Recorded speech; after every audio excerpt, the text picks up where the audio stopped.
of how to build companies, bootstrap companies, and something that I'm thinking a lot about is how to use the best and the benefits of working flexibly, which crypto and kind of dynamic models like this allow, with combining it with the realities and the needs that investors have of wanting to be putting money into something they understand and not too crazy. Yeah. And a key thing that, so and this connects, it's the same Teal for Startups thing that we started 10 years ago. Back around. It's so crazy now. When you look back, it's like, oh my God, it's been 10 years. And there's so many things that still haven't been changed and fixed in the world. But now, if I was a minority 10 years ago working fractionally and working remotely, it's very normal now. Yes. And this really unlocks the ability for people to contribute to projects much more flexibly. Whether it's starting their own passion projects or side castles or startups or helping with somebody else's, right? There is a huge, I mean, we're very fortunate. There's a huge potential of people to contribute, but they're not going to work full time. So what we're doing with the Coherence company, and in general, I see it, there is before you get investment and after investment, your reality changes. You need to be clearly much more formal after you start investment, after you get investment. So before, our plan with the Coherence company is, before investment, we're using this slicing pie model. We looked at a whole bunch of crypto and this and that, and I talked to a lot of people. It's all so complicated, and the slicing pie model is well worked out. There is guys written books about it. It's been around for a bunch of years, and there's a little app that works for it. So I think it's a reliable and good way of doing it. We'll design what happens after we get investment, but in general, what I'm looking at working towards is having the company be two legal entities. One is the one that has the employee co-ownership shares, and the other one which is partially owned by the employee company and partially owned by investors. And this means that this employee company, it's our playground. Whatever we consent to, we can do whatever we like. I want to look at the Wyoming DAO-based companies, or like, we can be flexible and we can even change it over time. Yes. Because on the main company cap table, it just sits as a legal entity. It has to be a legal entity, of course. It has to be clear under law. And just to be clear, in all of this, for whoever is watching, our goal is not to overcome securities law or do something dodgy or illegal or weird fundraising. We just want the flexibility to reward people, many people, flexibly for the contribution they give, and to have the freedom to try new models. So that's the idea. The employee stock ownership company partially owns the main company. The financial investors, they just see employee stock option 1 LTD or whatever on the cap table. They're easy. This is every investor's nightmares, hundreds of people on the cap table. This is what I'm thinking about. I mean, I've talked with a few people, and logically, it seems like it makes sense. Yeah. So for slicing pie, have you got to the point where you started to think about the mechanics of how you'll actually assign value to different things that will go into the slices? So with this slicing pie, we're just using time tracking for now. I mean, it has time and it has a multiplier on financial things. And in the end, we actually were like, oh, what numbers do we give ourselves? And we just used the salary numbers that we gave for the proposal to you. Oh, okay. There you go. There you go. Okay. Since in the end, it's virtual. So what matters is the proportion between people, right? It doesn't matter whether your salary is 10 or 1,000 an hour. What's matter is its proportion to mine. Right.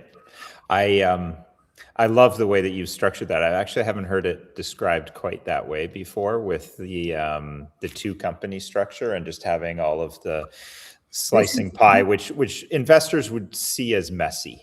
It's messy, and they don't need to think about it. It's not relevant to them. Yeah. And this is, I think, something that one thing that I did get out of MBA and also reading and looking at things. When you get to somewhat more sophisticated corporate stuff, people do SPVs, companies, it's just like, also I have a programmer's mindset, right? So a company for me is a class, it's got certain properties, and then how can you use it and compose them in different ways, right? In real estate, people have this building, it's its own separate legal entity. So people who aren't used to thinking that way have a kind of much more rigid, this companies, this identity, it's this, almost a spiritual thing. And there is something like that around the brand, but don't tie that to the legal structures. Yeah. The legal structures are just things to function within the matrix, and it's an organizational form. Yes. And again, big companies and some companies do this in disingenuous ways, either for tax avoidance or other things. We're not talking about that. You can also use it for very healthy and structuring, and all bigger projects do that. Yeah. Yeah. The thing that we're thinking about right now is around, as you know that we're very purpose-driven, values-driven entity and collection of entities.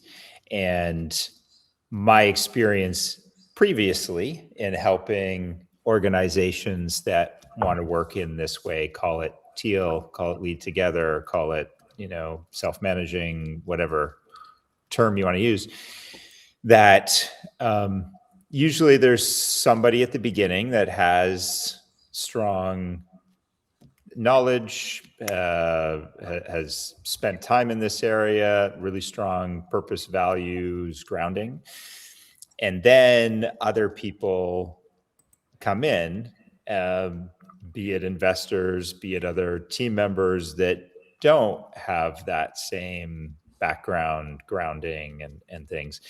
And how do we set up the organization in a way that, because like everybody that comes in at the beginning, usually if you're going to bring somebody into your startup, usually you do so because you've got positive vibes about that person, but you're also working on not a lot of information.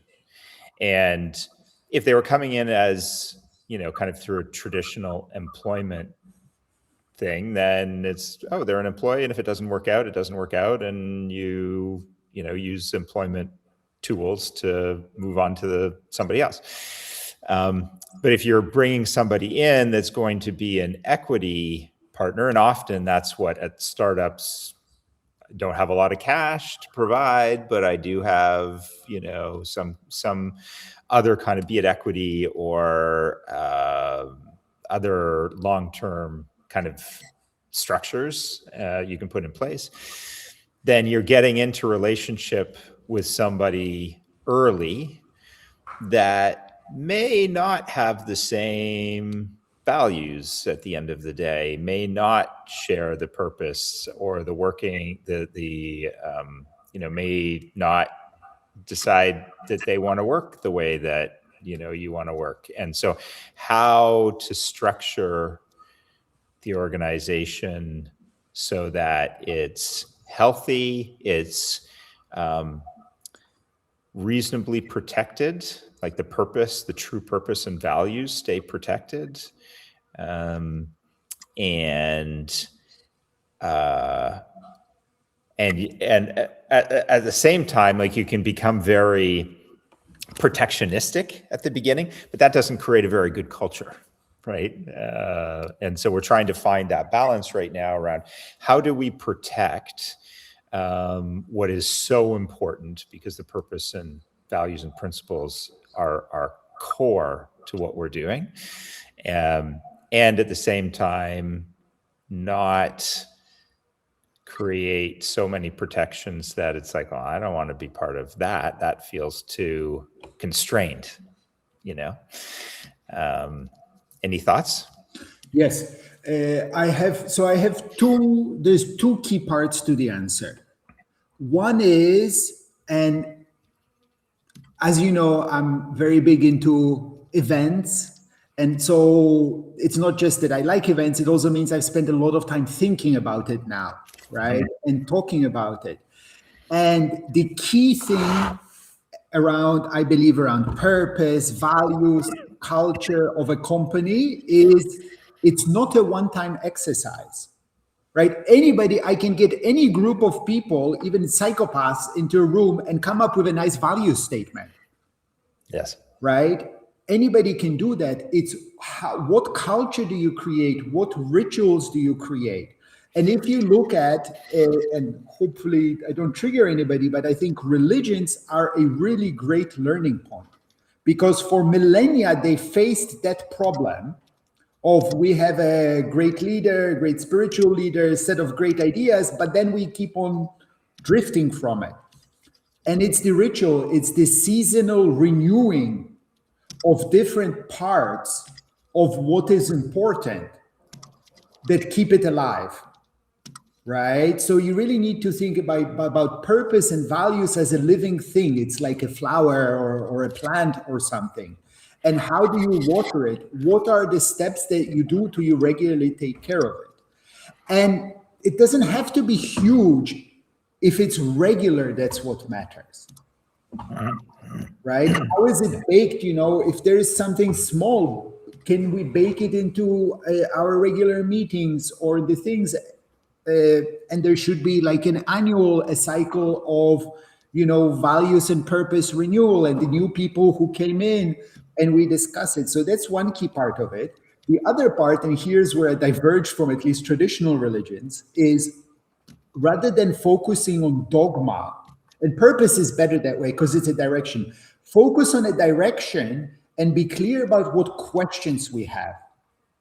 Because I can tell you the world is changing so much. No matter how smart your guru today, in 100 years, whatever we think the answers are will have changed. But the fundamental questions, they haven't changed for millennia, right? The questions that Socrates posed are all still valid. So if you build, this is what my dream is, to build into organization this regular cycle, and a key part of the cycle should be Socratic dialogue, right? This is how we want to be in the world. How do we do this? What are we doing now? What else could we do? And if you bring in this kind of cycle of regular inquiry and renewal, we decided that we would do X 1 year ago, 10 years ago. Is this still relevant today? Are we doing it? Or could we be doing something else? The world has moved on. I think the times that we're in are so dynamic, and it's clear they're just going to become more dynamic the rest of our lives. Building in dynamic systems of regular renewal, I believe, is the only way to ensure long-term healthiness of purpose or values. What about and what about the protection piece? So that piece that I was talking about of, you know, when the reality is, and you and I have both experienced this before, I'm sure, where, you know, you start down a path with someone where you think that there is a shared alignment around purpose and values, and then there is, and you want to be able to, as the, let's call it the source, if we will, to protect those things that are important, and yes, allow them to evolve naturally, not hold them stagnant, but at the same time, you know, you may find that the people that you are, the individual that you are now working with doesn't actually share that purpose and those values, which again, if it's employment, that's okay. You know, but if it's more that you're getting into equity, ownership, type things. It's the typical traditional co-founder issue in a way, right? So, I mean, I think there is two parts to it. One is okay, we've tried everything else. We need to kick somebody out problem. And you need to have some kind of legal mechanisms for making that work. But I am not a great expert on that. What I am much more emphasizing is how do you create a culture that has enough momentum and strength that a few individuals that don't fit in are not a problem. Also, how to create an invitation in an environment that's, first of all, gets the right people and takes them on a path. And none of us are the right person at the start for any organization, right? Yeah. So exactly. accepting it will be a journey. And then also have healthy, encouraged, and just like natural off-ramps.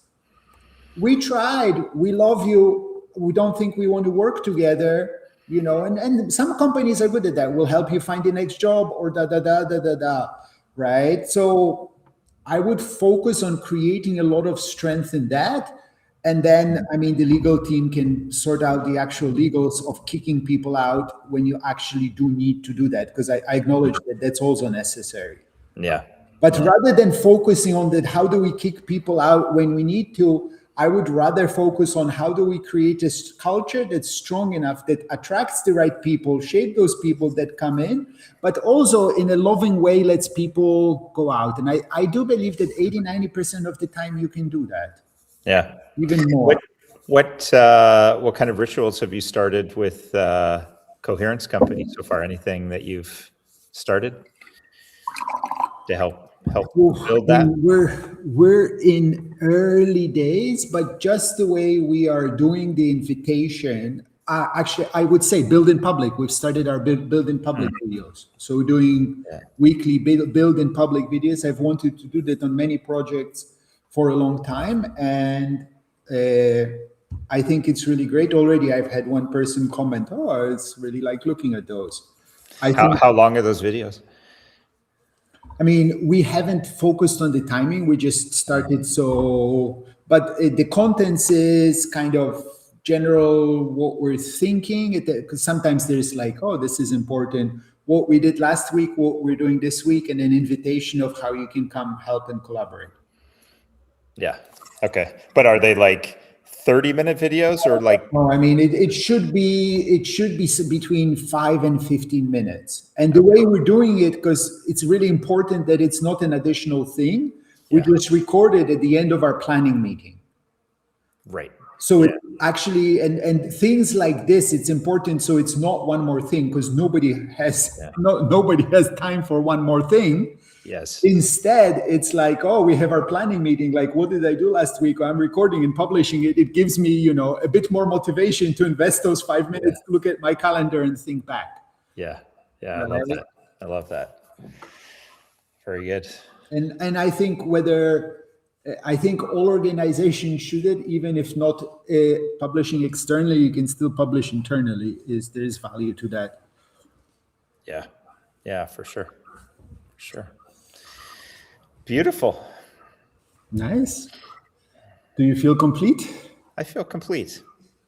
Nice.